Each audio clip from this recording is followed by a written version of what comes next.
the moment we have complex manufacturing with complex analytical tests to quantify the product. Where we need to be is a much more simple process with standardized, defined analytical tests.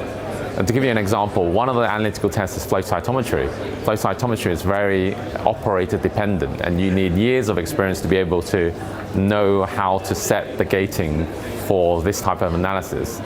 And so individuals train for years to be able to carry out these assays, and they currently are in these centers of excellence, and you can do that at that scale. But if we're still relying on those type of methods when we move to a point of care model, then we're going to struggle to find the expertise to be able to do that. So it needs to be simplification, standardization, and I think we'll get there if we collaborate together.